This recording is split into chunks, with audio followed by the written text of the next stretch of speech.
আজি মৰিগাঁও জিলা পুথিভঁৰাল প্ৰেক্ষাগৃহত মৰিগাঁও ডাক পৰিমণ্ডলৰ উদ্যোগত দিনজোৰা কাৰ্যসূচীৰে ৰিকগনাইজেশ্যন কাম কালচাৰেল প্ৰগ্ৰেম পোনপ্ৰথমবাৰৰ বাবে অনুষ্ঠিত কৰা হয়। ইয়াত ডাক পৰিমণ্ডলৰ সকলো কৰ্মচাৰী বিষয়ববীয়াসকল উপস্থিত থাকে। উক্ত অনুষ্ঠানত প্ৰথমে বন্তি প্ৰজ্বলন কৰে এক্স-SPM মুকুল কাকতিয়ে। ইয়াৰ পিছত আদৰণি ভাষণ দিয়ে ASP হেডকোৱাৰ্টাৰ নগাঁও ডিভিজনৰ হিফজুৰ ৰহমানে। বৰগীতেৰে এই অনুষ্ঠানটি শুভাৰম্ভ কৰা হয়। এই অনুষ্ঠানটিত আঁতৰে IP মৰিগাঁও সাব ডিভিজনৰ ধনীৰাম ঘাটোৱালে আৰু এংকৰ কৰে OS মেইন মৰিগাঁও সাব ডিভিজনৰ হেমন্ত কুমাৰ বৰায়ে। লগতে বিষয়ববীয়াসকলক সম্বৰ্ধনা জনোৱা হয়। পেহেলগামত সন্ত্ৰাসবাদীৰ আক্ৰমণত নিহত হোৱা সকলৰ বাবে মৌন প্ৰাৰ্থনা কৰাৰ লগতে আত্মাৰ চিৰশান্তিৰ কামনা কৰে। আজিৰ এই অনুষ্ঠানটিত আধুনিক নৃত্য, বিহু নৃত্য আৰু বাৰেৰহণীয়া সংস্কৃতিৰে আয়োজন কৰা হয়। যোৱা বিত্তীয় বৰ্ষত যিসকল ডাক পৰিমণ্ডলৰ কৰ্মচাৰী বিষয়ববীয়াসকলে ভাল কাম কৰাত পৰিলক্ষিত হয় তেখেতসকলক আজি এই অনুষ্ঠানত একোখনকৈ মানপত্ৰৰ লগতে বঁটা প্ৰদান কৰা হয়। অহা বিত্তীয় বৰ্ষত ইয়াতকৈ উন্নত কৰা আশা কৰিছে ডাক পৰিমণ্ডলৰ বিষয়া ধনীৰাম ঘাটোৱালে। মৰিগাঁৱৰ পৰা মকিবুদ্দিন আহমেদৰ ৰিপৰ্ট, ইনচাইট ইণ্ডিয়া। নমস্কাৰ। পোনপ্ৰথমতে মই আজি মৰিগাঁও ডাক পৰিমণ্ডলে অনুষ্ঠিত কৰা এই সম্বৰ্ধনাৰ লগতে সাংস্কৃতিক কাৰ্যসূচীত সকলোৱে আগভাগ লোৱাৰ কাৰণে মই ধন্যবাদ জনাইছোঁ। আমাৰ এই কাৰ্যসূচীত সকলোৰে পৰিচিত আমাৰ নগাঁও ডাক পৰিমণ্ডলৰ ডাক সহ অধীক্ষক আমাৰ হিফজুৰ ৰহমান ছাৰ আহি উপস্থিত হৈছে। লগতে আমাৰ মৰিগাঁও চাব ডিভিজনৰ সকলো কৰ্মচাৰী ইয়াত আহি উপস্থিত হৈছে। এই অনুষ্ঠান পতাৰ মূল উদ্দেশ্য হৈছে যোৱা বিত্তীয় বৰ্ষত যিসকল কৰ্মচাৰী অথবা যিবোৰ অফিচে বহুত ভাল কাম কৰিলে, POSBৰ ক্ষেত্ৰত হওক, PLRPL ক্ষেত্ৰতে হওক বা বহুত ধৰণৰ আমাৰ ডাক বিভাগৰ প্ৰডাক্টবোৰ আছে, এই সকলোবোৰ ওপৰত যিসকলে ভাল কাম কৰিছে তেওঁলোকক আজি সম্বৰ্ধনা জনাইছোঁ।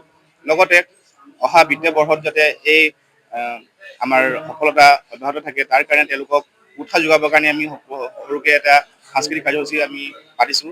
আৰু এই সাংস্কৃতিক কাৰ্যসূচীত তেওঁলোকে অংশগ্ৰহণ কৰিছে। তেওঁলোকৰ প্ৰতিভাবোৰ আজি আমি দেখি যথেষ্ট আনন্দিত হৈছোঁ। আৰু আমি আশা ৰাখিছোঁ এই কাৰ্যসূচীৰে আমাক মৰিগাঁও চাব ডিভিজনকে নহয়, আমাৰ নগাঁও ডিভিজনক আগতো সকলো ক্ষেত্ৰতে আমাক আগুৱাই লৈ যাব। আৰু আমাৰ ডাক পৰিমণ্ডলত যিসকল চাব অফিচৰ SPM সকলে আছে বা ডাক কৰ্মীসকলে আছে, সকলোৱে কষ্ট কৰিছে, যাৰ ফলত আমি আজি এই স্থানত উপস্থিত হ'বলৈ সক্ষম হৈছোঁ। আৰু মই সকলোকে পুনৰবাৰ মোৰ ফালৰ পৰা ধন্যবাদ জনাইছোঁ। হয়, আমাৰ প্ৰতি বছৰে আমাৰ উচ্চপদস্থ অফিচাৰসকলৰ ফালৰ পৰা হওক বা আমাৰ ডাক বিভাগৰ উচ্চপদস্থ বিষয়াসকলে হওক, ওপৰ অফিচৰ পৰা আমাৰ টাৰ্গেট দিয়া হয়। আৰু সেই টাৰ্গেট ফিল আপ কৰিবৰ কাৰণে আমি সকলো ধৰণৰ প্ৰচেষ্টা কৰোঁ আৰু সেইমতে আমি কাৰ্যসূচী হাতত লওঁ। আৰু এইবাৰো আমি যেনেকৈ কাৰ্যসূচী হাতত লৈছোঁ, এয়া হৈছে আমাৰ প্ৰথম খোজ। ইয়াৰ পিছত আমি বহুত ধৰণৰ পৰিকল্পনা কৰিছোঁ, কেনেকৈ তেওঁলোকৰ লগত আমি একলগ হৈ সকলো ক্ষেত্ৰত আগবাঢ়ি যাব পাৰোঁ। আৰু তাৰ কাৰণে আমি ইয়াৰ পিছৰ পৰা আমি মে' মাহৰ পৰা আমি বেলেগ ধৰণৰ আমি কাৰ্যসূচী হাতত ল'ম। আৰু আমি আশা ৰাখিছোঁ যে আমাৰ লক্ষ্যত আমি উপনীত হ'বলৈ আমি সক্ষম হ'ম। হয়, মোৰ খুব ভাল লাগিছে। আৰু মৰিগাঁও চাব ডিভিজনত মই কাম কৰি যোৱা এটা চাব ডিভিজন, মই গৌৰৱান্বিত হৈছোঁ, আনন্দিত হৈছোঁ। আৰু ৰাইজো উৎফুল্লিত, ৰাইজৰ কামৰ প্ৰতি যিটো সঁহাৰি সেইটো দেখি মোৰ বেছি আনন্দ লাগিছে। আৰু প্ৰথমেই মই আমাৰ কাশ্মীৰত সিদিনা উগ্ৰপন্থীৰ হাতত প্ৰাণ আহুতি দিয়া এই শ্বহীদসকলৰ আত্মাৰ সদ্গতি কামনা কৰিছোঁ। আৰু প্ৰত্যেকটো দুৰ্ভগীয়া পৰিয়ালৰ বাকী সদস্যসকলক মোৰ সমবেদনা জ্ঞাপন কৰিছোঁ। আশা ৰাখিছোঁ ওপৰৱালাই ভগৱানে আল্লাহে তেখেতলোকৰ আত্মাক শান্তিৰ স্থানত ৰাখিব, তাকে কামনা কৰি আজি এই আৰম্ভ কৰিম। নিশ্চয় মই বহুত আশাবাদী। আমাৰ মৰিগাঁও চাব ডিভিজন আপোনালোকে জানিবলৈ পাই সুখী হ'ব যে নগাঁও ডিভিজনে PLI আৰু PLIৰ ক্ষেত্ৰত সৰ্বভাৰতীয় পৰ্যায়ত নগাঁও ডিভিজনটো তৃতীয় স্থান পাবলৈ সক্ষম হৈছে।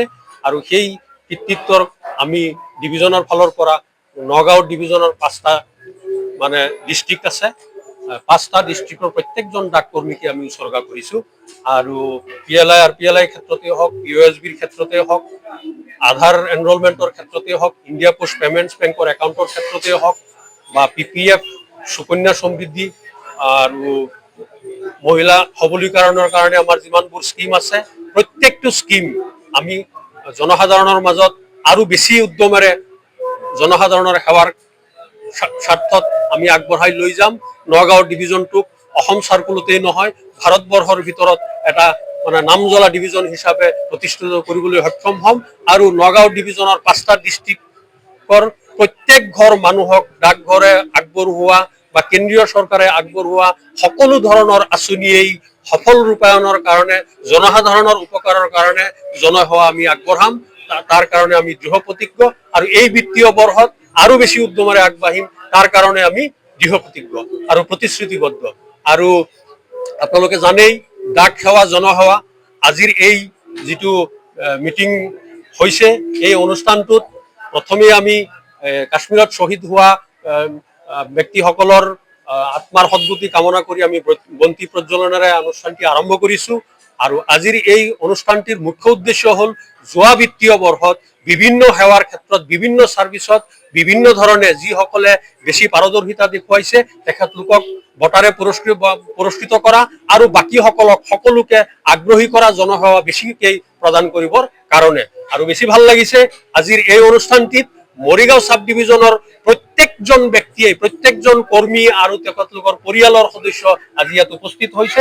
তাকে দেখি মই খুবেই আনন্দিত হৈছোঁ আৰু আমাৰ ধনীৰাম গাটোৱাল ডাঙৰীয়াৰ নিমন্ত্ৰণ ৰক্ষা কৰি মই আহি যি সন্মান পাইছোঁ তাৰ কাৰণে মই নিজকে ভাগ্যৱান বুলি ভাবিছোঁ।